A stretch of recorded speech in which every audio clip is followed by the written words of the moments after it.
嗨，大家好，我是坦平叔。今天是2025年6月7号，这一期我们继续聊聊俄罗斯入侵乌克兰，看一看乌克兰战场上也有什么变化。今天是俄罗斯侵略乌克兰的第1200天，也是乌军进入库尔斯克的第306天。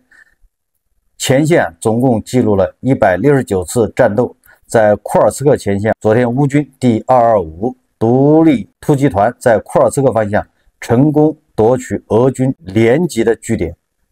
该据点配有完善的防御工事，经多日炮火及 FPV 无人机打击后，乌步兵完成清剿行动。同期，乌军在库尔斯克轴线击退俄军11次进攻，有效遏制敌方推进的企图。苏梅州前线，俄军占领安德烈夫卡和沃多拉西，推进至亚布卢尼夫卡和迪利夫卡附近。乌军实施反击并将其击退。莱曼前线，乌军的无人机飞手非常熟练地操作无人机，在俄军无人机防护网内进行超复杂机动，猎杀俄军车辆。扎波罗热、恰索菲亚尔、库皮扬斯克等方向战斗仍在进行中，俄军损失急剧增加。根据俄罗斯方面说法，俄罗斯媒体报道，他说侦察无人机操作员为我们拍摄了几张叫特约特基诺地区的照片。今天俄方势力尤其活跃，他们散布各种材料，声称乌克兰武装部队已控制了俄罗斯边境村庄的特约特基诺。事实上，一些敌方团体已经跨越国界，甚至控制了数平方公里的俄罗斯土地。唯一的问题是，所有乌克兰冲锋队只控制他们前往班德拉的那片土地。战斗仍在继续，敌人没有放弃深入我方领土的企图，没有人考虑到乌克兰武装部队的损失。被消灭的乌克兰武装部队士兵的尸体数量每小时都在增加，这是俄罗斯方面报道的。通过俄罗斯方面的报道，就说明乌克兰在库尔斯克的战斗仍在继续，也就是叫特约特基诺地区。自从乌克兰的安全局炸了俄罗斯的战略轰炸机以及克里米亚大桥以后，俄罗斯人的所谓的全面的报复终于来了。当地时间6日，乌克兰总统泽连斯基在社交平台发文称，俄罗斯对乌克兰发动大规模袭击，几乎覆盖整个乌克兰。泽连斯基表示，400多架无人机和40多枚导弹，包括弹道导弹，被用于袭击，已有至少3人丧生，49人受伤。另据俄罗斯卫星网报道，当地时间6月6日凌晨，俄军对苏梅州、基罗沃格勒州以及利沃夫、文尼察和第聂伯罗彼得罗夫斯克郊区等实施打击，摧毁防空系统。俄罗斯国防部说，为回应基辅政权的恐怖主义行径，俄罗斯联邦武装部队动用高精度远程空击、海基和陆基武器以及攻击无人机，对乌克兰武器以及军事装备设计局、生产和维修企业、攻击无人机组、组装车间、飞行训练中心以及乌克兰武装部队武器及军事装备仓库进行了大规模打击，打击目标已经达到，所有预定目标均被击中。老规矩，打哪儿指哪儿，这是俄罗斯武器的特征。6月5日的凌晨，乌克兰全境拉响警报，普京的复仇计划终于开始，成千上百的导弹如同划破夜空的流星，照亮了乌克兰的天空，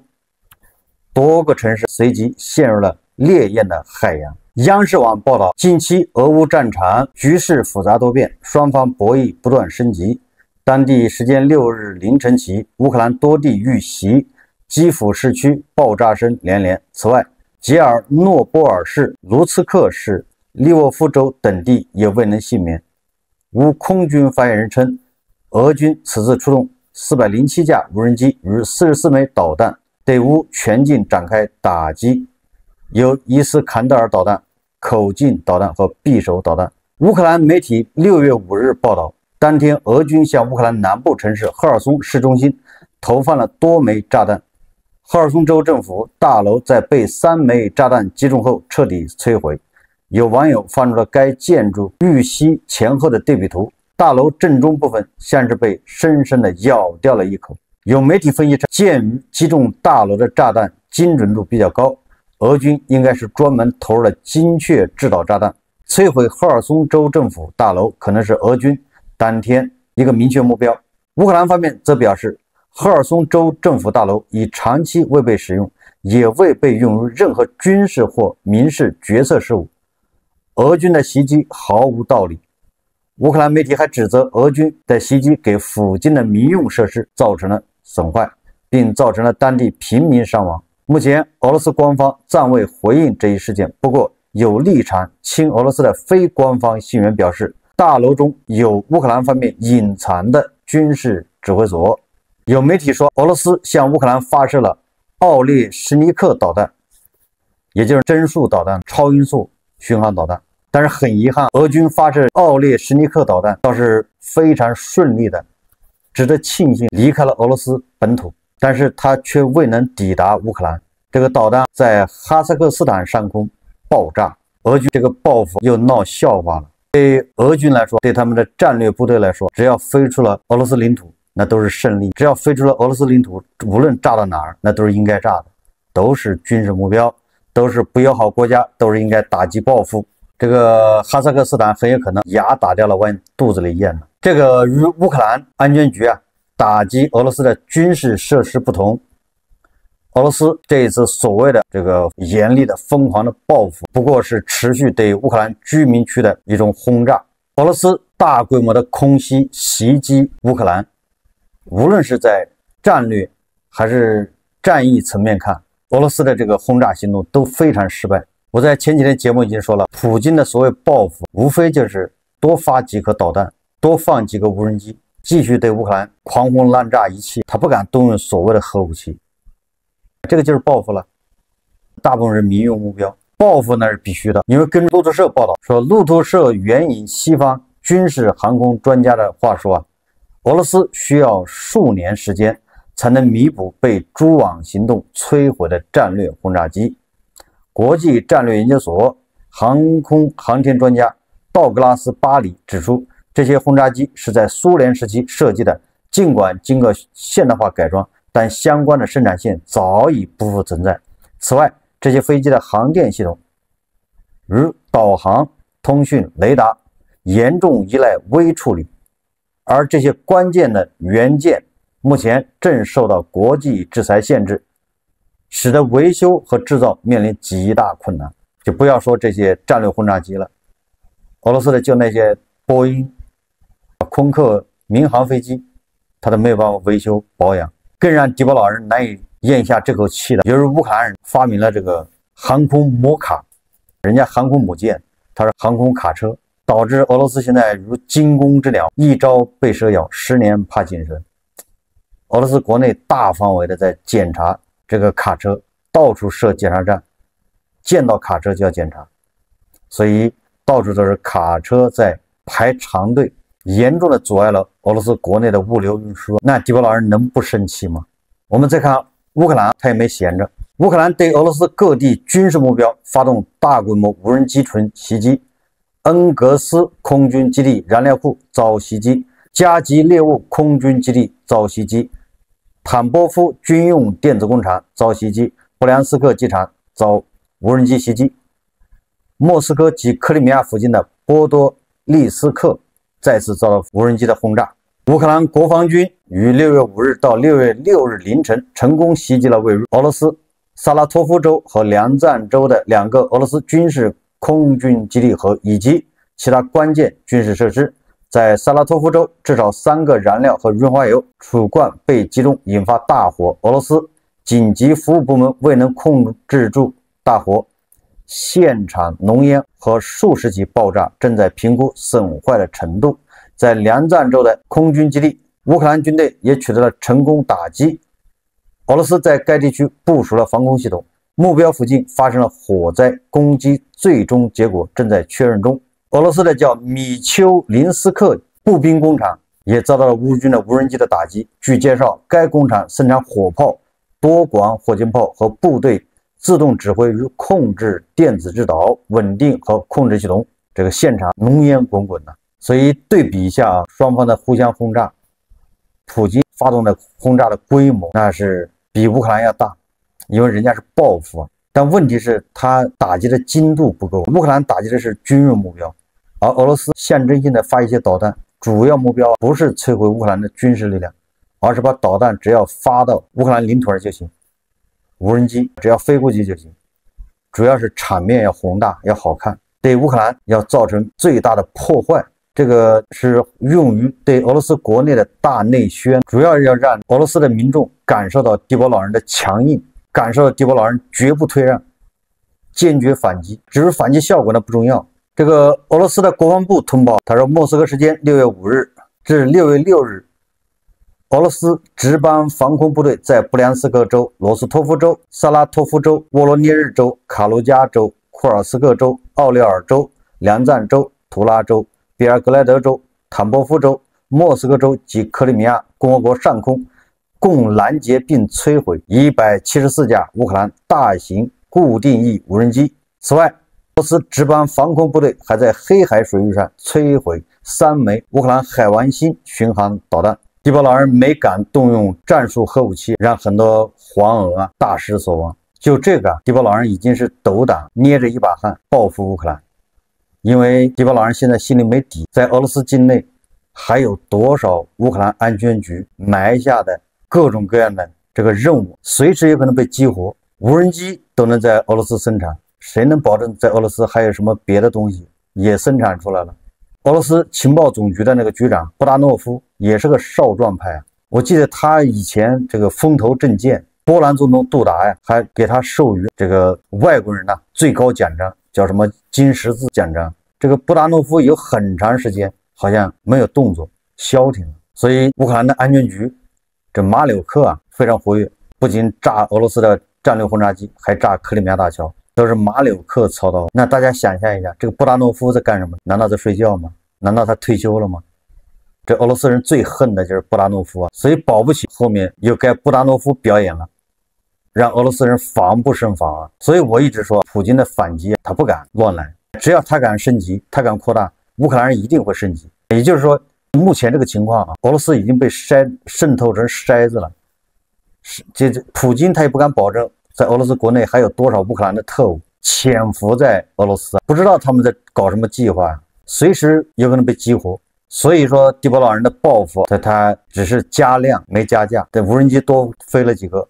这个导弹多放几颗，也就这样了。我还高看了普京，我觉得他怎么着也用一个针数导弹把那个乌克兰的叫国家安全局给他炸了。冤有头债有主，既然是你马柳克组织的实施的，那我就炸你安全局。那颗在哈萨克斯坦上空爆炸的针数导弹，说不定就是飞向这个安全局的。可惜他没有到达他的目的地，或许就普京根本就不敢去炸这些军事机关，真正的指挥机关。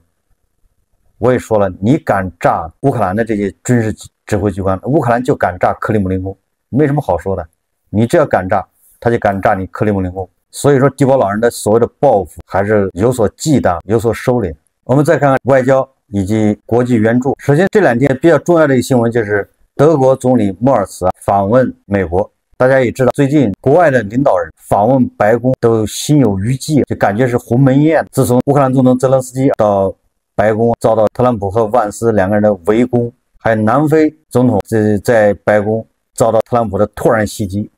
突然要放小电影，结果犯错了。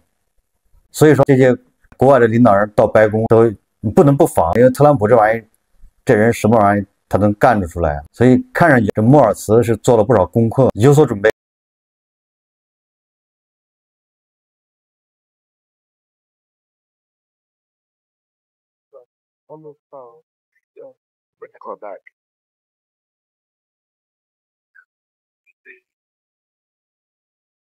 President Trump, sir, your message to the people of Germany.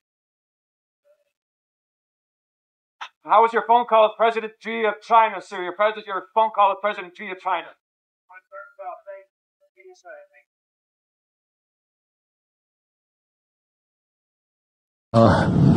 Measures and for instruments to bring this terrible war to an end. And may I remind you that we are having June 6th tomorrow. This is D-Day anniversary, when the Americans once ended a war in Europe. And I think this is in your hand in specific, in ours. That was not a pleasant day for you? No, that was not a pleasant... This was not a great in day. the long run, Mr. President, this was the liberation of my country from Nazi dictatorship. It's true. So, it's true. And we know what we owe you. But this is the reason why I'm saying that America is again in a very strong position to do something on this war and ending this war. So let's talk about what we can do jointly, and we are ready to do what we can. And you know that we gave support to Ukraine, and that we are looking for more pressure on Russia. The European Union did, and we should talk about that. We will talk about it, and Yeah. you know, it's good timing. The numbers for our country are through the roof, the economic numbers, because of the election and because of tariffs and other things, a lot of things. But we've had some of the best numbers we've ever had. They were reported yesterday, the day before, and even today. The country's doing really well.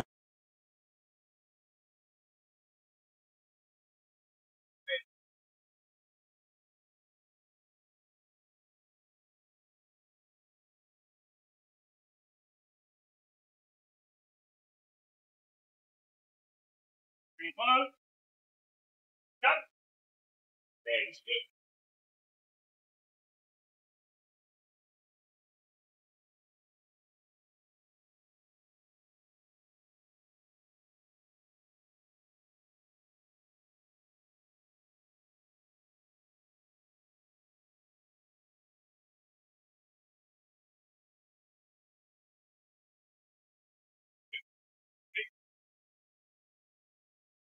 大家看视频，莫尔茨本来说今天是个好日子啊，6月6号是盟军登陆诺曼底周年纪念日，也就是咱们重温旧梦，咱们继续联手跟美国回忆美好时光。结果特朗普这不着调的，他脑回路跟别人不一样，他说那今天对你来说不太好，也就是德国是战败了，那大家在诺曼底登陆那是打德国，所以特朗普还不厚道的笑了。结果你看梅尔茨，人家是真的是有备而来，不仅没生气，反而马上接上了说这一天帮助我的国家摆脱了纳粹主义，也把我们从纳粹主义拯救出来了。我们要感谢美国。你看看，马上就切换到俄乌战争。现在的纳粹是俄罗斯也要跟美国联手，要解决俄乌冲突。但是显然特朗普他老奸巨猾，莫尔茨这一次本来是要说服美国，也跟欧盟一道来制裁这个俄罗斯，要授权乌克兰可以用美西方的武器打击俄罗斯的纵深，也就是不要对这个武器设限。结果特朗普他说短期内难以促成俄乌立即停火，并且他举了一个冰球比赛的比喻，他说在冰球比赛中，裁判遇到场上斗殴时，会让双方队员扭打一会儿再介入。他还把俄乌冲突比作两个小孩打架，说让他们先打一会儿，然后再去拉开他们。特朗普暗示可能会同时制裁双方，因为一个巴掌拍不响。美国媒体分析认为，这表明特朗普正考虑从最初劝和促谈的立场上后退，这与特朗普竞选时承诺24小时内结束战争形成鲜明对比。我觉得特朗普实际上说的没有错，但是他把这个说出来就是显得有点蠢。我在节目一直说，为什么俄乌战争他们现在根本就没有到调和的时候，因为双方的动能这根本就没有释放干净，也就是双方现在都不服输，都觉得自己还能打，你这个是去调和，两个都对你不满意，所以特朗普现在反应过来了，让他们先打一会儿，打累了我再去斡旋，是这个道理。但是你说出来就不太好了。但是特朗普说一个巴掌拍不响，有可能要同时制裁俄罗斯和乌克兰，这个做法就不对了。什么叫一个巴掌拍不响？那现在俄罗斯侵略乌克兰，这是板上钉钉，是俄罗斯悍然发动的战争。所谓的一个巴掌拍不响，那就是那你的意思就是让乌克兰跪下，乌克兰认输就完了，对吧？乌克兰直接不反抗，那就拍不响。总之，特朗普现在是一而再再而三的对俄罗斯、对普京进行让步，拖了一个星期又一个星期，要看俄罗斯有没有停战的诚意。那现在已经看到了，普京根本就不想停战。当然了，现在乌克兰的总统办公室主任伊尔马克还有一帮人，现在都在华盛顿在游说，好像在跟这个卢比奥见面，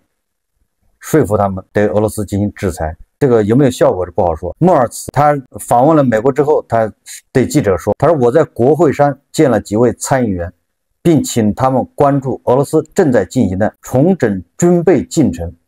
莫尔茨在柏林的一场商业会议上表示，该会议是在他与特朗普会面后第2天举行的。他们显然完全不了解目前那边正在发生什么。这个莫尔茨说，但没有透露参议员的具体名字。与此同时，欧洲官员警告称，莫斯科可能很快具备攻击北约领土的能力。俄罗斯2025年国防预算达到 13.5 万亿卢布，比上一年增长 25%， 军费将占国家全部预算支出的 32%， 这是自冷战以来俄罗斯军费占比最高的年份。也就是普京这是卯足了劲准备打仗的，而美国的很多参议员根本就不知道普京想干什么。6月5日，美国国会众议院以356票支持、70票反对的压倒性多数，再次通过俄罗斯占领领土不予承认决议，重申拒绝承认俄罗斯对乌克兰主权领土的任何主张或吞并，包括克里米亚和乌东4州。此前，该决议已于3月25日以相同票数通过，显示出两党在俄乌问题上高度共识。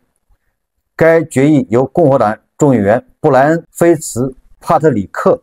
麦克特纳和民主党众议员康诺利于3月16日联合提出，旨在强化美国对乌克兰主权的支持，并为军事援助提供法理依据。分析指出，此举将进一步加剧美俄对抗，同时巩固国际社会对乌克兰的支持。北约秘书长马克·吕特确认，北约将向乌克兰额外提供200亿欧元的军事援助，由不包含美国等少数国家的其他北约成员国提供。